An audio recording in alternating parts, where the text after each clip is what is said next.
Hello बच्चों, let's read the question. Question says find the correct statement. Statement A says biomacromolecules are found in the acid soluble fraction.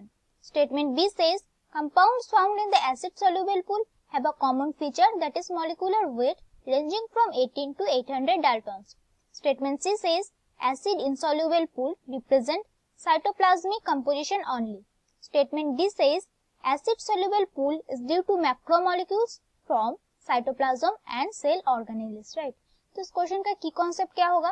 की concept of this question, key concept is biomolecules. Biomolecules, तो यहाँ पे क्या होते हैं कि जो लिविंग टिश्यूज होते हैं, राइट, लिविंग टिश्यू को बाइंड किए जाते हैं. Living tissue, right, tissue. अब इनको क्या किए जाते हैं? इनको बाइंड किए जाते हैं.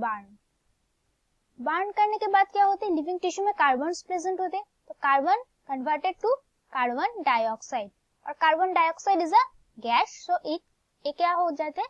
रिमूव्ड हो जाते हैं. रिमूव, राइट, तो कार्बन डाइऑक्साइड रिमूव्ड हो जाने के बाद ashes remains. Right, ashes remains.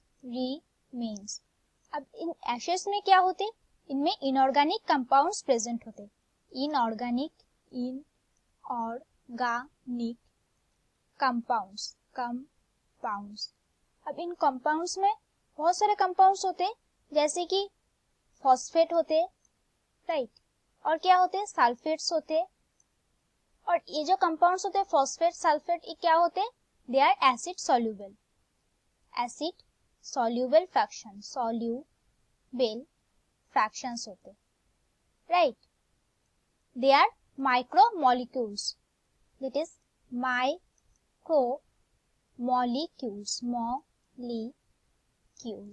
अब और भी कंपाउंड्स प्रेजेंट होते हैं, जिसमें एसिड इंसॉल्युबल फ्रैक्शंस में क्या आते हैं? एसिड इंसॉल्युबल फ्रैक्शंस में आते हैं प्रोटीन्स, और क्या आते हैं? नंबर 2 इज न्यूक्लिक एसिड्स, और क्या होते हैं? Number 3 is lipid, number 4 is polysaccharide, right. और इनमें क्या होते हैं कि जो लिपिड्स होते हैं, राइट, लिपिड्स होते हैं, इनका जो मॉलिक्यूलर वेट होते हैं that is less than 800 Dalton, right. और जो बाकी जो होते हैं that is protein, nucleic acid, polysaccharide, उनका मोर देन 1000 डाल्टन होते हैं. और ये सब को हम मैक्रोमोलिक्यूल्स भी बोलते हैं. Macromolecules, right, that is acid insoluble fractions में जो होगा उनको macromolecules. Now statement A says biomacromolecules are found in the acid soluble fraction. Right, तो यहाँ पे दिया है एसिड सॉल्युबल, लेकिन हमने अभी क्या देखा कि एसिड इंसॉल्युबल फ्रैक्शंस में प्रेजेंट होते हैं बायोमैक्रोमोलिक्यूल्स. और बायोमैक्रोमोलिक्यूल्स क्या होते हैं? That is protein, nucleic acid, right?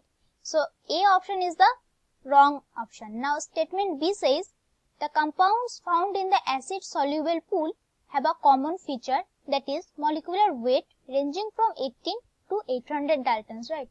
तो यहाँ पे क्या होते हैं कि जो माइक्रोमोलिक्यूल्स में प्रेजेंट होते हैं, that is acid soluble fractions में प्रेजेंट होते हैं, उनका जो molecular weights होते हैं that is between 18 to 800 Dalton's present होते हैं. और हमने देखा अभी कि जो एसिड इंसॉल्युबल फ्रैक्शंस में होते हैं उनके more than 1000 daltons molecular weight होते हैं, right.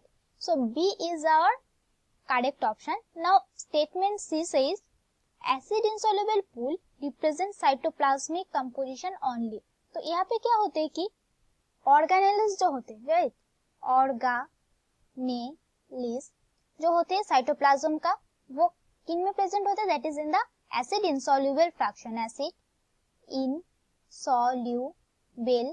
fractions, right.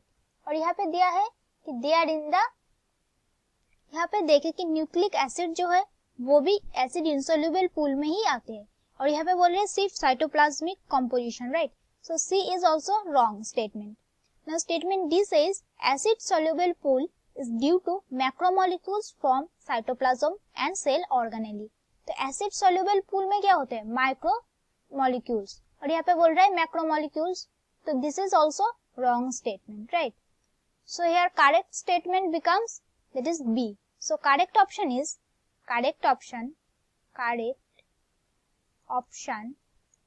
option is option B. That is, the compounds found in the acid soluble pool have a common feature, that is molecular weight ranging from 18 to 800 Daltons, right? So that's it for the question. I hope you understood it well. Best of luck.